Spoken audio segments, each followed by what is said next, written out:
കോഴിക്കോട് ഫറൂഖിൽ ഭർത്താവ് മുത്തലാഖ് ചൊല്ലിയ യുവതിയും മകനും കഴിഞ്ഞ 9 ദിവസമായി കഴിയുന്നത് ഭർത്ത് വീടിന്റെ വരാന്തയിലാണ്. ഹസീനയ്ക്കും 9 വയസ്സുകാരനായ മകനുമാണ് ഈ ദുരവസ്ഥയുണ്ടായത്. 5 വർഷം മുൻപാണ് ഫറൂഖ് സ്വദേശി മുഹമ്മദ് ഫാസിൽ ഹസീനയെ തലാഖ് ചൊല്ലിയത്. നിയമ പോരാട്ടത്തിനൊടുവിൽ ഭർത്താവിനൊപ്പം ജീവിക്കാൻ കോടതി ഉത്തരവിട്ടെങ്കിലും മുഹമ്മദ് ഫാസിൽ വീട് പൂട്ടി മറ്റൊരിടത്തേക്ക് താമസം മാറ്റുകയായി.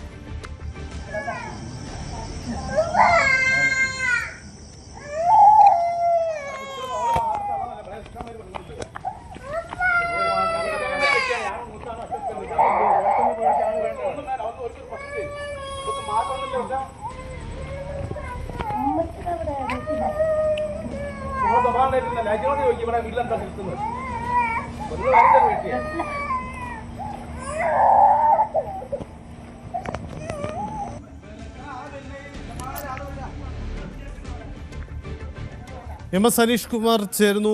അനീഷ്, എന്താണ് ഈ സംഭവം? ഇപ്പോൾ നമ്മൾ കണ്ട ദൃശ്യങ്ങൾ എന്താണ്? ഇത് സംബന്ധിച്ച കോടതി വിധി അതെങ്ങനെയാണ്?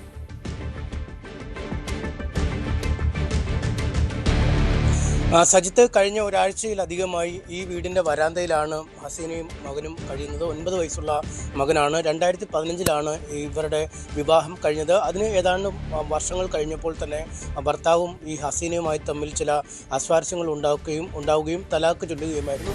എന്നാൽ ഈ വിവാഹ മോചനത്തിൽ തനിക്ക് താല്പര്യമില്ല എന്ന് ഹസീന അന്ന് തന്നെ നിലപാടെടുത്തു. പിന്നീട് കോടതിയെ സമീപിക്കുകയും കോടതിയിൽ നിന്നും ഒരു അനുകൂലമായ ഉത്തരവ് ലഭിച്ചു. അതായത് ഭർത്താവിൻ്റെ വീട്ടിൽ തന്നെ ഹസീനയ്ക്ക് താമസിക്കാം എന്ന രീതിയിലൊരു അനുമതി ലഭിച്ചു. ഒപ്പം ഈ വിവാഹ സമയത്ത് ഏതാണ്ട് 42 പവനോളം സ്വർണ്ണാഭരണങ്ങളും പണവുമൊക്കെ നൽകിയിരുന്നു ഭർത്താവിന്. പക്ഷേ ആ പണവും ഈ സ്വർണ്ണാഭരണങ്ങളും ഒന്നും തരികയുമില്ല. തനിക്ക് ചെലവിനും തരാത്ത ഒരവസ്ഥയിലേക്ക് കാര്യങ്ങൾ നീങ്ങുന്നു. അങ്ങനെയാണ് ഹസീന കോടതിയെ സമീപിക്കുകയും ഈ കുടുംബത്തിൽ കഴിയാനുള്ള ഒരു അനുമതി ലഭിക്കുകയും ചെയ്തത്. പക്ഷേ ആ ഒരു ഉത്തരവുമായി ഈ വീട്ടിലെത്തിയെങ്കിലും ഹസീനയ്ക്ക് വീട്ടിനുള്ളിൽ പ്രവേശിപ്പിക്കാൻ കഴിയാത്ത അവസ്ഥയിലാണ്. വീട് പൂട്ടി ഭർത്തൃപിതാവ് വീട്ടിൽ നിന്നും പുറത്തേക്ക് പോയ ഒരു സാഹചര്യമാണ് ഉണ്ടായത്. എന്തായാലും നമുക്ക് ഫസീനയോട് തന്നെ കാര്യങ്ങൾ ചോദിക്കാം. എന്താണ് സംഭവിച്ചതെന്ന് നമുക്ക് ചോദിക്കാം. എന്താണ് സംഭവിച്ചത്? നിങ്ങൾ എത്ര ദിവസമായി, ഒരാഴ്ചയിലധികമായി എന്താണ് സംഭവിച്ചത്? ഭർത്താവ് അംഗീകരിക്കണില്ല, ഭാര്യയാണെന്ന് അംഗീകരിക്കണില്ല. ഭർത്താവ് പറഞ്ഞ് ഞാൻ ഒഴിവാക്കിയതാണ്, തലാക്ക് ചെല്ലിയതാണ്, എന്താണെന്നൊന്നും പറയണില്ല. ഭർത്താവിന് 50 പവൻ സ്വർണം കൊടുത്തിരുന്നു. അതിൽ 8 പവൻ സ്വർണം എൻ്റെ കയ്യിൽ ഇപ്പോഴും ഉണ്ട്. ഭർത്താവ് 42 പവൻ സ്വർണം എടുത്തുക്കണ്. അത് ഭർത്താവ് അതും തരുന്നില്ല, കാരണം പറയണില്ല. എനിക്ക് എന്നെ വേണ്ട, എന്നെ വേണ്ട. ഞാനിപ്പോൾ കോടതി ഉത്തരവോടാണ് വന്നത് ഭർത്താവിൻ്റെ കൂടെ ജീവിക്കാൻ. ഭർത്താവ് വാതിൽ തുറക്കണില്ല, ഭർത്താവ് ഒളിച്ച് നിൽക്കുകയാണ്. ഞാനിപ്പോൾ കളിയിലാണ് നിൽക്കുന്നത്. ഭർത്താവ് രംഗത്തേക്ക് കൊണ്ട് വരുന്നില്ല. ഭർത്താവിനോട് ഞങ്ങൾ വിളിക്കുന്നുണ്ട്, ഭർത്താവ് ആര് വിളിച്ചാലും രംഗത്തേക്ക് എത്തണില്ല. എനിക്ക് ഇതിനൊരു നീതി കിട്ടണം എന്നുള്ളതിലാണ് ഇപ്പോൾ ഞങ്ങൾ നിൽക്കുന്നത്. മോൻ്റെ സ്കൂൾ മുടങ്ങുകയാണ്, മദ്രസ മുടങ്ങുകയാണ്. മോനാണെങ്കിൽ കെടുക്കാൻ കഴിയണില്ല, രാത്രി ഭയങ്കര ബുദ്ധിമുട്ടാണ്. വെള്ളത്തിന് ബുദ്ധിമുട്ട്, കറണ്ടിന് ബുദ്ധിമുട്ട്, ഇതൊക്കെ ഭയങ്കര ഒരു ഇതാണ്. അതൊക്കെ അവര് ബ്ലോക്ക് ആക്കിയിട്ടൊക്കെയാണ്. കറണ്ടൊക്കെ ഭയങ്കര ഇതിലാണ് നിൽക്കുന്നത്, പ്രയാസത്തിലാണ്. വന്ന് ഇവിടെ ഉണ്ടായിരുന്നു. വാതില് വന്നന്ന് ഞാൻ ഇവിടെ ഉണ്ടായപ്പോ എന്നോട് പറഞ്ഞു ഇവിടെ നിന്നിട്ടടി പുറത്തുനിന്ന് പറഞ്ഞാണ് വാതിൽ പൂട്ടിപ്പോയതാണ് ഉപ്പ. എന്നിട്ട് എന്താണ് ഈ വിവാഹം കഴിച്ചിട്ട് എത്ര വർഷമായി? തുടക്കം മുതൽ ഇങ്ങനത്തെ പ്രശ്നങ്ങളൊക്കെ 3 കൊല്ലത്തോളം ഞാൻ ഇവിടെ ഉണ്ടായിരുന്നു. 2018 പെരുന്നാൾ കൂടാൻ പോയതാണ്. അന്ന് ആ ഭർത്താവ് പറഞ്ഞ് നല്ല രീതിയിൽ ഒരാഴ്ച കഴിഞ്ഞിട്ട് പോരുക പറഞ്ഞ്. ആ ഒരാഴ്ച കഴിഞ്ഞ് പോകുന്നപ്പം ഭർത്താവ് വാതിലടച്ചിട്ട് പിന്നെ അവിടുന്ന് ഇങ്ങോട്ട് ഇങ്ങനെ തന്നെയാണ് തുടർച്ചയായി കളിക്കുന്നത്. ഞങ്ങൾ എന്താ ഒന്നും പറഞ്ഞില്ല. അപ്പം ഭർത്താവ് മറ്റൊരു ഭാര്യൻ്റെയും കുട്ടീൻ്റെയും കൂടെ സുഖമായി കഴിയാണ്. നിങ്ങളോട് എന്തെങ്കിലും ശല്യമൊക്കെ ചെയ്യുമായിരുന്നോ? ഈ ഉപദ്രവമൊക്കെ ഉണ്ടായിരുന്നോ?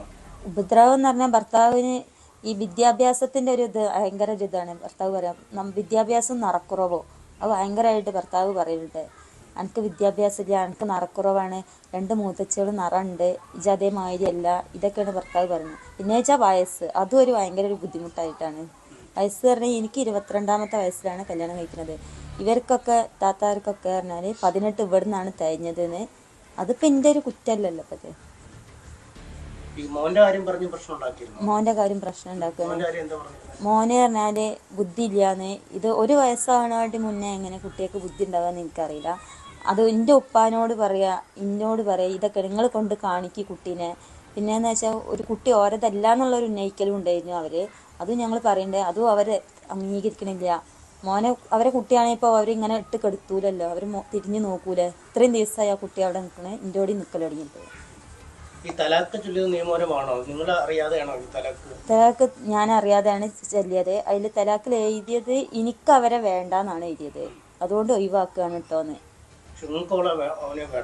ഒന്നിക്കെ എനിക്ക് അവരെ വേണം, അവരെ കൂടെ ജീവിക്കാൻ. എല്ലാന്നുണ്ടെങ്കിൽ ഇന്ത്യയിൽ നിന്ന് വാങ്ങിയ 42 പവന് സ്വർണം 90,000 രൂപ ഉണ്ട്, അത് എൻ്റെ കൈവരിക്ക് കിട്ടണം. എന്നാൽ ഞങ്ങൾ തയ്യാറാണ് പോകാൻ, ഒഴിഞ്ഞു പോകാൻ. എല്ലാന്നുണ്ടെങ്കിൽ ഇന്ത്യയും മോൻ്റെയും കൂടെ ജീവിക്കുക. അവർ രണ്ടിനും അംഗീകരിക്കണില്ല. അവർ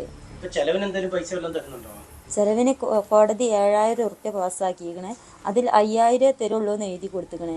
എപ്പോഴെങ്കിലും ഒന്ന് കിട്ടിയാൽ കിട്ടി, അത്ര മാത്രം. 5,000 6,000 ഒക്കെ അങ്ങനെ ഇന്നലെ ആളുകൾ കാണാനൊക്കെ വന്നപ്പോൾ പ്രശ്നം ഉണ്ടാക്കണം. വന്ന തടിയാണ്, ആങ്ങളാർക്ക് ഇങ്ങോട്ട് ഭക്ഷണമായിട്ട് വരാൻ വയ്യ, ആങ്ങളാരെ തടിയാ, ഇങ്ങോട്ട് എന്തിനാണ് വരുന്നത് എന്ന് വെച്ചുകൊണ്ട്. പിന്നെ വെച്ചാൽ എൻ്റെ ഉപ്പാക്ക് 2 ബ്ലോക്ക് കഴിഞ്ഞൊരു മനുഷ്യനാണ് എൻ്റെ ഉപ്പ. ഉപ്പ ഇങ്ങനെ അങ്ങോട്ടും ഇങ്ങോട്ടും കയറി ഇറങ്ങി വരുമ്പോൾ ഉപ്പാക്ക് ഭയങ്കര ഇടങ്ങാറാവുന്നുണ്ട്. അതുകൊണ്ടിപ്പോൾ ഞങ്ങൾക്ക് യാതൊരു ഇതും ഇല്ല ഇതിനിപ്പോൾ ഒരു സജിത്ത്, ഇതാണ് സാഹചര്യം. ഇത്തരത്തിൽ ഒരു തരത്തിലും മുന്നോട്ട് പോകാൻ കഴിയാത്ത അവസ്ഥയിലേക്കാണ് ഇവരുടെ ജീവിതം മാറിയിരിക്കുന്നത്. 42 പവൻ സ്വർണ്ണാഭരണങ്ങൾ, ആകെ 50 പവൻ്റെ സ്വർണ്ണാഭരണങ്ങളാണ് ഉണ്ടായിരുന്നത്. അതിൽ 42 പവൻ്റെ സ്വർണ്ണാഭരണങ്ങൾ ഇനിയും ലഭിക്കാനുണ്ട്. അത് ലഭിക്കാതെ ഇവരുടെ ജീവിതം മുന്നോട്ട് കൊണ്ടുപോകാൻ കഴിയാത്ത സാഹചര്യമാണ്. ഇത്രയൊക്കെ സാഹചര്യത്തിലാണെങ്കിലും ഭർത്താവിനൊപ്പം ജീവിക്കണമെന്ന ആഗ്രഹമാണ് ഇപ്പോഴും ഇവർ പങ്കുവെക്കുന്നത്. കാരണം 9 വയസ്സുള്ളൊരു ആൺകുട്ടിയുണ്ട്, ആ കുട്ടിക്കൊരു പിതാവിൻ്റെ കൂടെ ജീവിക്കണമെന്ന ആഗ്രഹം തന്നെയാണുള്ളത്. എന്തായാലും വളരെ ശോചനീയമായ രീതിയിൽ ഈ വലിയ വീടിൻ്റെ വരാന്തയിലാണ് ഇവർ കഴിഞ്ഞ ഒരാഴ്ചയിലധികമായി കഴിയുന്നത്. വൈദ്യുതി ബന്ധം വിച്ഛേദിച്ചിരിക്കുന്നു, ഒപ്പം കുടിവെള്ളം അടക്കമുള്ള സാഹചര്യം വിച്ഛേദിച്ചിരിക്കുന്ന അവസ്ഥ. ബന്ധുക്കളും അയൽവാസികളുമൊക്കെയാണ് അവർക്ക് ഭക്ഷണവും മറ്റു സാമഗ്രികളുമൊക്കെ എത്തിച്ച് നൽകിയിരിക്കുന്നത്. എന്തായാലും കോടതി ഉത്തരവ് ഉണ്ടായിട്ട് പോലും അവർക്ക് ഇവിടേക്ക് കയറാൻ കഴിയാത്തൊരു സാഹചര്യമാണ് നിലനിൽക്കുന്നത്. സജിത്ത്, അനീഷ, പെട്ടെന്ന് ഒരു കാര്യം കൂടി, ഈ വീടിനുള്ളിൽ ഇപ്പോൾ ഭർത്താവും അവരുടെ കുടുംബാംഗങ്ങളൊക്കെ ഉണ്ടോ? അതിന് അനീഷ പുറത്ത് നിൽക്കുമ്പോഴും അവരൊക്കെ വീടിനുള്ളിൽ ഉണ്ടോ?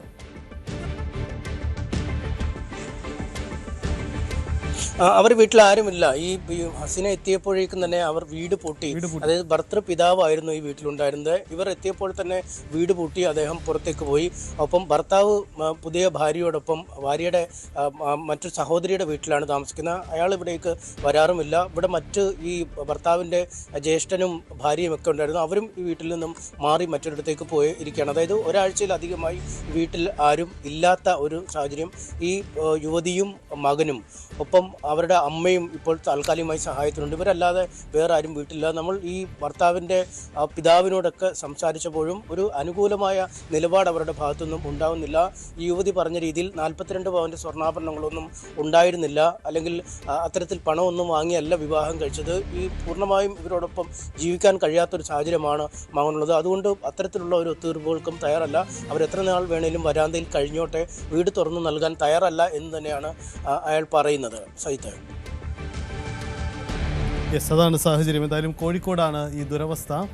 ഒരു യുവതിക്കാണ് കോടതിയുടെ ഉത്തരവുണ്ടായിട്ടുകൂടി ഭർത്ത വീട്ടിൽ നിന്നും ഈ പീഡനം സഹിക്കേണ്ടി വരുന്നത്. വീടിന് പുറത്ത് ഇപ്പോഴും കഴിയാണ്, വരാന്തയിൽ കഴിയേണ്ട അവസ്ഥയാണ് ഉണ്ടാകുന്നത്. എന്തായാലും കുടുംബത്തിൻ്റെ, ഭർത്തൃ വീടും കുടുംബത്തിൻ്റെ അടക്കമുള്ള പ്രതികരണം ഇക്കാര്യത്തിൽ ഉണ്ടാകുമെന്ന് നമുക്ക് പ്രതീക്ഷിക്കാം.